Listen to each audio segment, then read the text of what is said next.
अस्सलाम वालेकुम दोस्तों, अरशद यासीन साहब के साथ मैं हूं राना फवाद। आज हम उस हाई प्रोफाइल कत्ल के हवाले से बात करने जा रहे हैं जिसका चर्चा पूरे पाकिस्तान में ही नहीं पूरी दुनिया में है। तमाम जगहों पर इस केस के हवाले से बाज़ सुनी जा रही है, उसको बड़े मुख्तलिफ अंदाज में इसको देखा जा रहा है कि ये आखिर में हुआ क्या और इसके पीछे कौन है, इसके पीछे इस कत्ल के पीछे मफादात किसके थे और किसको किस किस किस्म के फ़ायदे हो सकते थे। उन चीज़ों को मद्देनज़र रखते हुए लोग इस वक्त मुख्तलिफ सवालात उठा रहे हैं। इस हवाले से 3 चीज़ें जो सामने आई हैं, उनमें पहले नंबर पर पोस्टमार्टम रिपोर्ट एक तो नैरोबी में की गई, दूसरी जो पाकिस्तान में पोस्टमार्टम रिपोर्ट हुई उसमें कुछ मज़ीद नए इंकशाफात हुए हैं। दूसरे नंबर पर कीनिया के साबिक गवर्नर उन्होंने जो कुछ बातें की हैं उनको मद्देनज़र रखते हुए क्या उन बातों में किस हद तक हकीकत है, या क्या वो नैरोबी में जो उन्होंने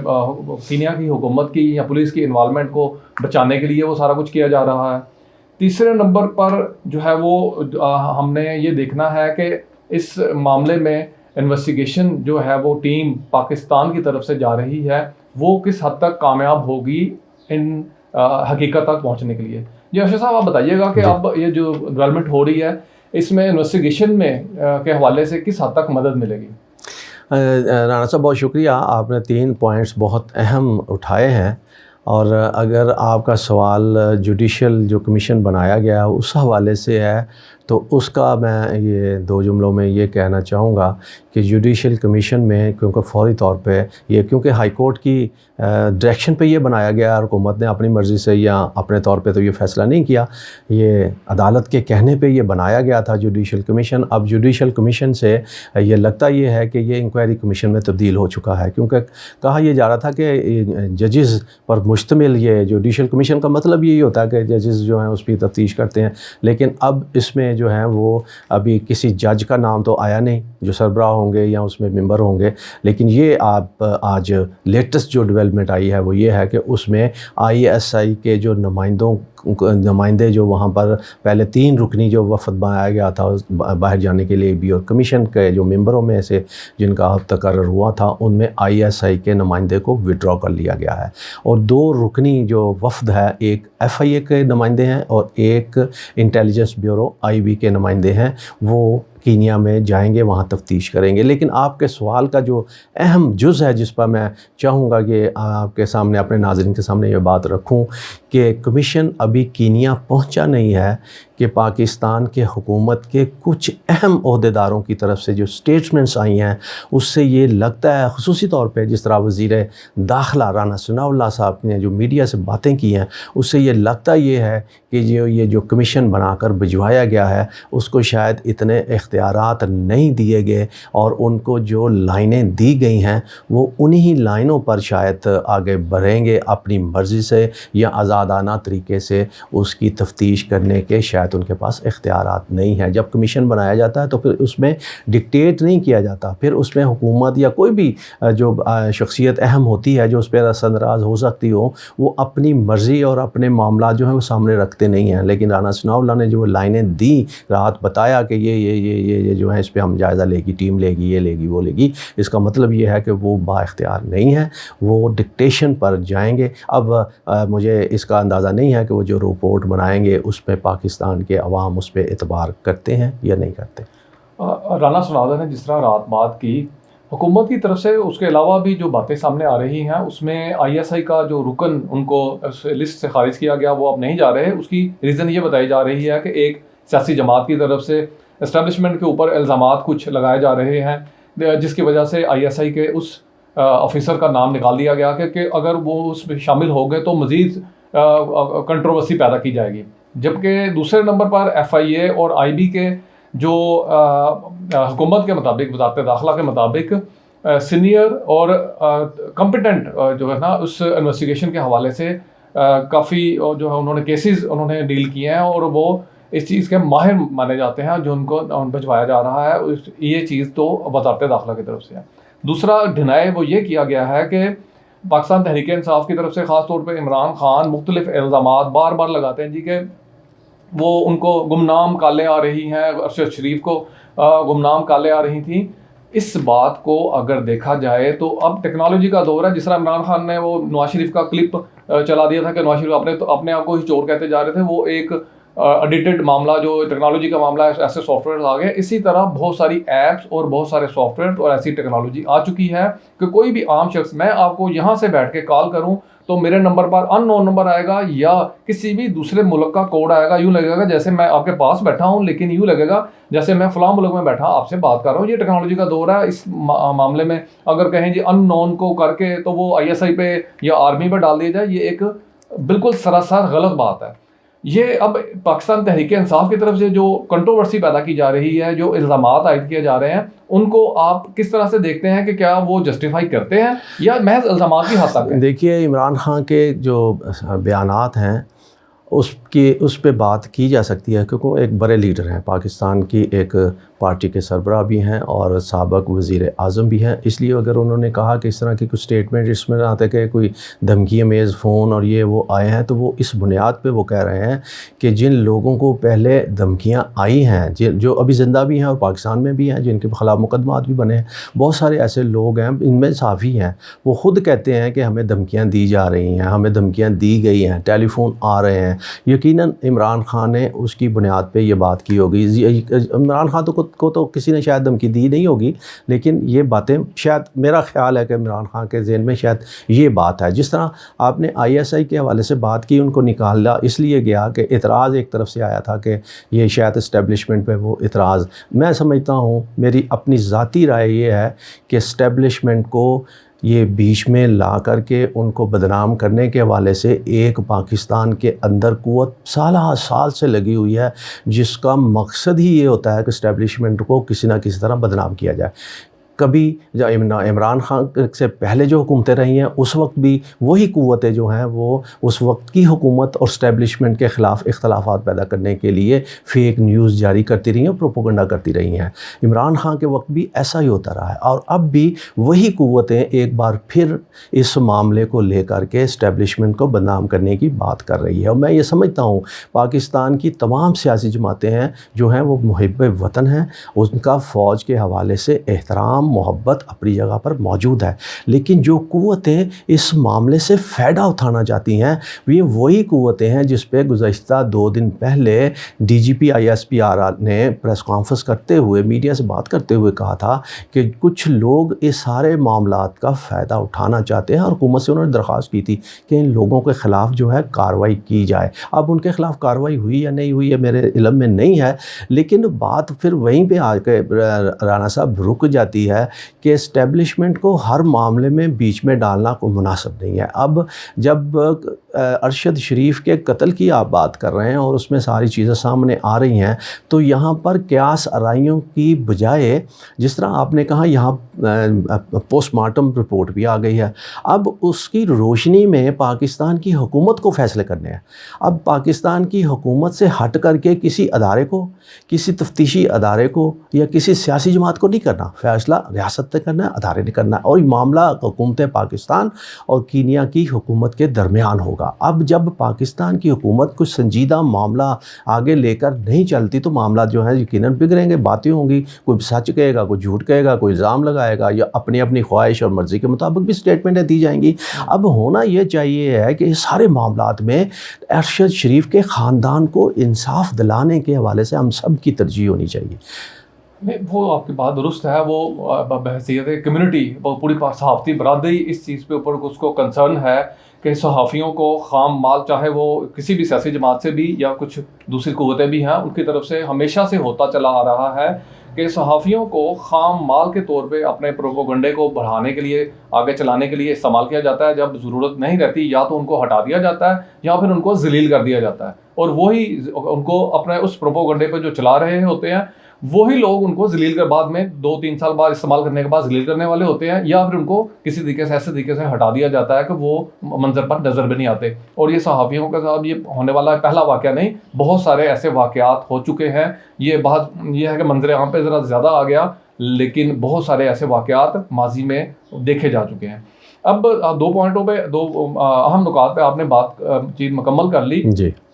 ایک معاملہ جو رہ گیا تھا وہ یہ ہے کہ गवर्नर साबिक गवर्नर जो है वो कीनिया के, उन्होंने जो बात की उनके बयानात, और दूसरा कुछ पाकिस्तानी कम्युनिटी के लोग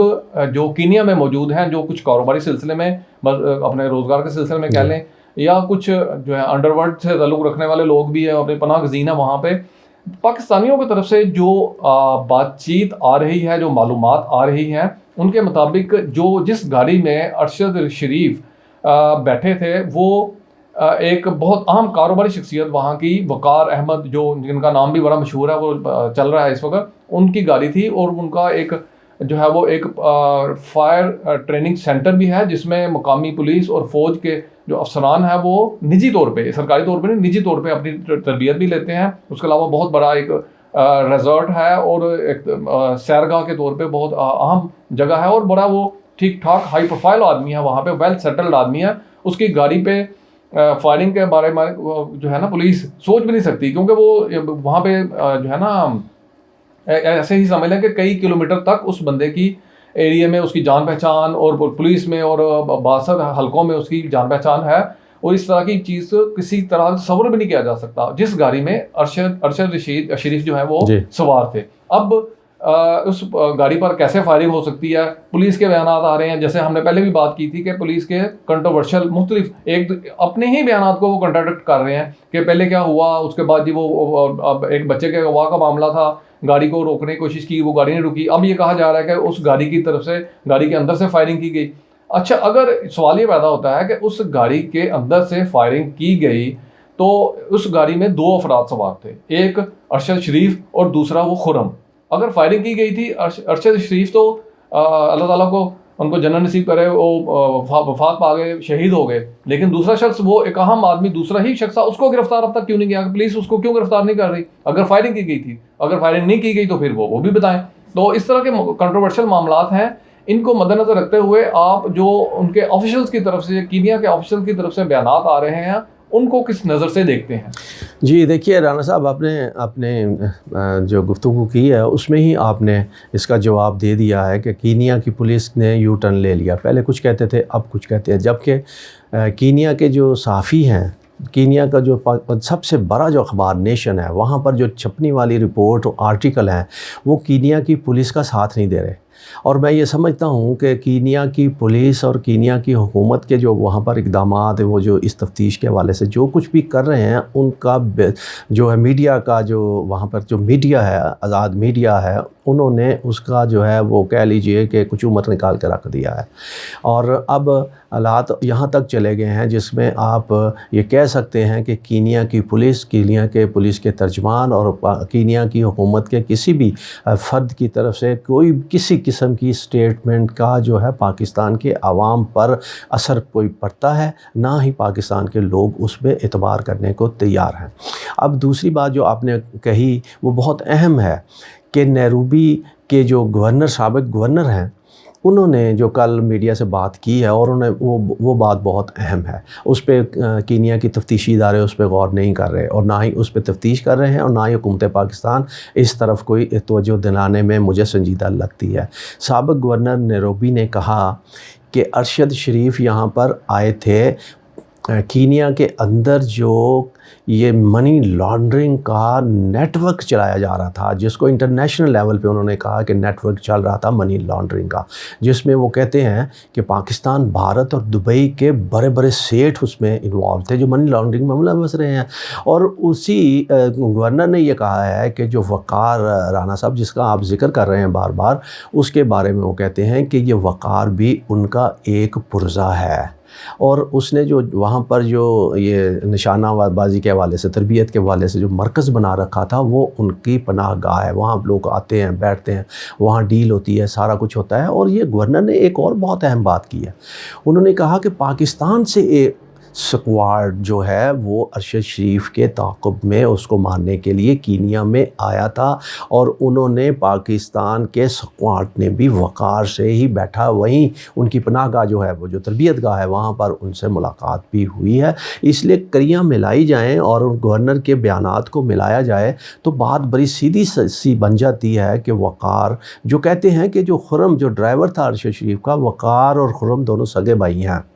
اور یہ بھی گورنر صاحب نے بھی اور میرے ذرائع بھی یہ بتاتے ہیں کہ یہ دونوں سگے بھائی ہیں۔ اگر یہ دونوں سگے بھائی ہیں تو پھر بات تو پھر سیدھی سیدھی سمجھ میں آ گئی کہ اگر ارشد شریف کے قتل کو اصل حقائق جاننا چاہتے ہیں تو پھر ان دونوں کو گرفتار کر لیا جائے، ان کو شامل تفتیش کر لیا جائے۔ ایک تو یہ سمجھ آ جائے گی کہ یہ خرم جو ہے وہ اس کے ڈرائیور تھا، اندر سے فائرنگ ہوئی نہیں ہوئی، اگر کی کس نے کی کس نے نہیں کی، اور جو وقار تھا وہ کون سے منی لانڈرر اور خصوصی طور پہ پاکستان کے کون سے بڑے بڑے منی لانڈرر جن کے ساتھ ان کا تعلق رہا، اور جو اسکواڈ پاکستان سے وہاں پر پہنچا ان کو مارنے کے لیے، ان کی سہولت کاری پاکستان میں کون کون کر رہا تھا۔ اور مجھے پھر وہ اعتزاز حسن کے 2 جملے یاد آتے ہیں جس میں وہ بار بار یہ ایک بات ہی کرتا ہے کہ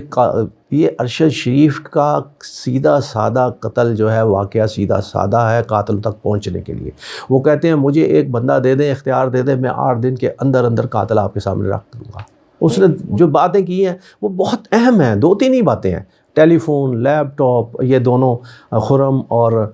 جو کامران، یہ جو اس کا بھائی جو جس کا نام ہے اس کا فرانسک میں ان کا جو ہے وہ اس حوالے سے فرانسک کے حوالے سے بھی بات ہوگی، ان چیزوں کو دیکھنا ہوگا کہ وہ بڑی اہم چیزیں ہیں۔ ان کا لیپ ٹاپ، ان کا موبائل اور ان کی جو آخری رابطے ہیں وہ بہت اہم ہیں، لیکن جو چیز واضح طور پر سامنے آ رہی ہے کہ وہ وقار اور خرم، یہ دونوں بھائی، یہ اگر منی لانڈرنگ یا دوسرا کے معاملات تھے تو لیکن یہی بندے ہی ان کے ہوسٹ بھی تھے، یہ انہی کے پاس قیام پذیر تھے ارشد شریف۔ تو ایسا ممکن تو نہیں نا کہ انہوں نے جس چیز کو انویسٹیگیٹ کرنا ہے اسی کو ہی انہی کے پاس ہی جا کے رکنا ہے، انہوں نے تو کہیں اور رکنا ہوگا۔ تو اور دوسرا یہ بھی سامنے چیزیں آ رہی ہیں کہ وہ اس وقار کے جو تعلقات ہیں پاکستان میں بہت ایک اہم سرکاری شخصیت اور کچھ ایک سیاسی شخصیات کے ساتھ بھی ان کے تعلقات ہیں، اور انہی نے جو ہے نا وہ ارشد شریف کو وقار کے پاس بھجوایا تھا۔ یہ رانا صاحب ایک جس طرح آپ نے بات کی مجھے اچانک ماضی یاد آ گیا، جس طرح آپ نے کہا کہ انہی لوگوں کی منی لانڈرنگ ہے اور انہی کے ساتھ یہ ملنے گئے ہیں، تو مجھے ایک ماضی یاد آ گیا۔ جب میں رپورٹنگ کیا کرتا تھا، آپ کی طرح ینگ تھا اور نیا ہی تھا، تو مجھے کرائم رپورٹنگ دی گئی، تو مجھے میرے سینئرز نے کہا کہ ارشد یاسین صاحب آپ تو شریف آدمی ہیں، آپ کو کرائم رپورٹنگ دے دی گئی ہے، کیسے کہ آپ کریں گے۔ انہوں نے پھر مجھے ایک ٹپ دی، ایک تو یہ کہ بازار حسن میں رات کو کس دن جائیں، اس ماحول کو دیکھیں۔ دوسرا پاکستان کے جو لاہور کے 5-10 بڑے بڑے انہوں نے اڈے بتائے کرمنل لوگوں کے، کہنے کہ وہاں پر جائیں اور ان کرمنل لوگوں کو مل کے ان سے جانیں، ان کے ساتھ دوستیاں بنائیں اگر آپ نے کرائم رپورٹنگ کرنی ہے۔ اور مجھے پھر واقعی اس کا فائدہ بھی ہوا، کرائم رپورٹنگ کے حوالے سے بہت ساری چیزیں جو ہے مجھے پتہ چل جاتی تھی، وقوع ہوتا تھا، پھر ان دوستوں سے رابطے کرتے تھے تو وہ بہت سارے کلو مل جاتے تھے۔ اب آپ کے سوال سے مجھے یہ ماضی کا قصہ یاد آ گیا، اور یہ جرم نہیں ہے ان لوگوں کے ساتھ مل کے جانا کا۔ اگر تفتیش آپ نے کرنی ہے کسی بھی معاملے میں تو ان لوگوں سے جڑے لوگوں سے ہی آپ جو ہے مل کے جو ہے معاملات کو آگے بڑھا سکتے ہیں۔ یہ میرا اپنا مشاہدہ بھی ہے، اور حقائق بھی یہی ہیں کہ لوگ انہی لوگوں سے رابطہ کرتے ہیں جو ان لوگوں کو سمجھتے ہوتے ہیں، جانتے ہوتے ہیں۔ کرمنل معاملات کی تصدیق کے لیے کسی امام مسجد کے پاس جانا نہیں پڑتا، کرمنل لوگوں سے ہی رابطہ کرنا پڑتا۔ جی ارشد صاحب، جس طرح جب جو اس اہم قتل کے واقعے کے حوالے سے معلومات سامنے آ رہی ہیں، ہم اس کا آگے جو معلومات آتی رہیں گی ہم آپ لوگوں تک پہنچاتے رہیں گے، لیکن اس چیز کو اب انویسٹیگیشن میں بھی اور مزید آنے والے واقعات اور حالات کے حوالے سے اس چیز کو مد نظر رکھنا ضروری ہے کہ ارشد شریف کے قتل کے بینیفیشری کون ہو سکتے ہیں، اس کا فائدہ کس طریقے سے کون اٹھا سکتا ہے، ان چیزوں کو سامنے رکھنا ضروری ہے۔ آپ کا بہت بہت شکریہ، اپنی فیڈ بیک سے ضرور آگاہ کیجیے گا۔ السلام علیکم۔ چلو بہت آخر جملہ بہت صحیح، اصل بینیفیشری